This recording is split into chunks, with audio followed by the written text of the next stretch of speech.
పుష్ప రిజల్ట్లా ఉన్న రికార్డుల టాపిక్ హాట్గా నడుస్తోంది. ఇండియాలో ఉన్న రికార్డ్స్ అన్నీ బ్రేక్ అయిపోవాలి అనే టార్గెట్ కోసం పుష్ప టీం ఫోకస్ పెట్టడమే కాదు.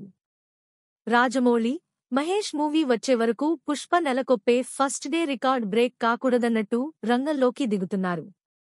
తెలంగాణలో టిక్కెట్ రేట్లు పెంచిన విధానం చూస్తుంటే పుష్ప మొదటి రోజే 300 కోట్లు కలెక్ట్ చేస్తుందా అనే అనుమానాలు కూడా కలుగుతున్నాయి. నిజానికి పుష్పకు అన్నీ కలిసొచ్చాయి.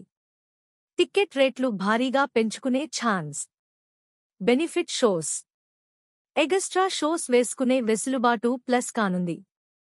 రిలీజ్కు ముందు 3 వారాల వరకు మరో పెద్ద సినిమా లేకపోవడం, వరల్డ్ వైడ్గా 12,500 స్క్రీన్స్లో రిలీజ్ కావడం చూస్తుంటే ఆర్ఆర్ఆర్ పేరు మీదున్న ఫస్ట్ డే రికార్డ్ బ్రేక్ అయిపోవడం గ్యారంటీ అనిపిస్తోంది.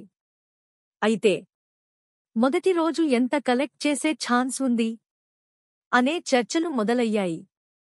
తెలంగాణలో భారీగా పెరిగాయి ఈ టిక్కెట్ రేట్లు.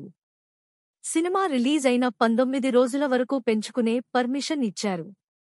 20వ రోజు నార్మల్ టిక్కెట్ రేట్లతో పుష్ప ప్రేక్షకులకు అందుబాటులోకి రానుంది. డిసెంబర్ 4న రాత్రి 9:30కి బెనిఫిట్ షోస్కు పర్మిషన్ ఇవ్వగా అర్ధరాత్రి 1 గంటతో స్పెషల్ షోస్ మొదలు కానున్నాయి.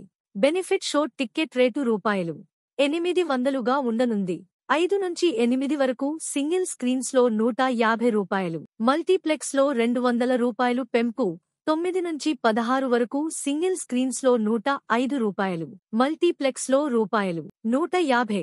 17 నుంచి 23 వరకు సింగిల్ స్క్రీన్స్లో రూ.20, మల్టీప్లెక్స్లో రూ.50 పెంచుకునే ఛాన్స్ ఇచ్చారు. ఇక ఇండియాలో highest first day record RRR పేరుతో 223 కోట్ల రికార్డు ఉంది.